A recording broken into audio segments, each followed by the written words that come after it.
إخواني، ماذا ننتظر؟ هل ننتظر الضمير العالمي؟ أين هو الضمير العالمي؟ إن القدس الشريف يناديكم ويستغيث بكم أيها الإخوة لتنقذوه من محنته ومما ابتلي به. فماذا يخيفنا؟ هل نخشى الموت؟ وهل هناك موتة أفضل وأكرم من أن يموت الإنسان مجاهدا في سبيل الله؟ أيها الإخوة المسلمون، نريدها قومة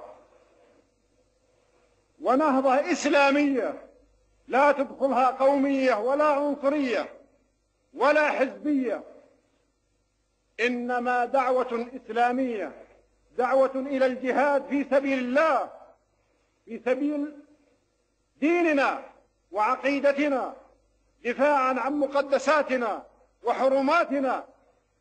وأرجو الله سبحانه وتعالى أنه إذا كتب لي الموت أن يكتب لي الموت شهيدا في سبيل الله.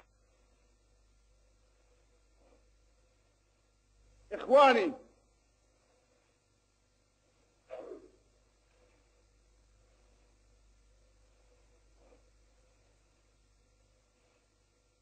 أرجو أن تعذروني إذا ارتج علي، فإنني حينما أتذكر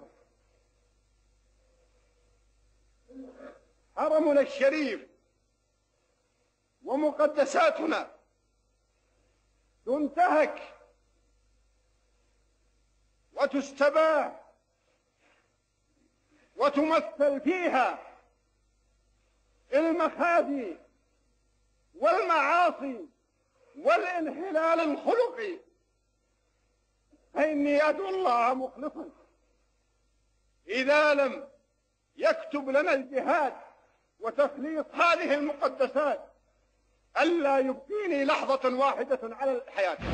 الله أكبر. السلام عليكم ورحمة الله.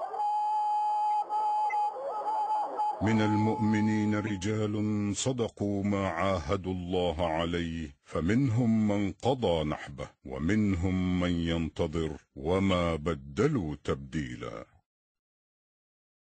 رحمك الله يا فيصل رحمة الأبرار.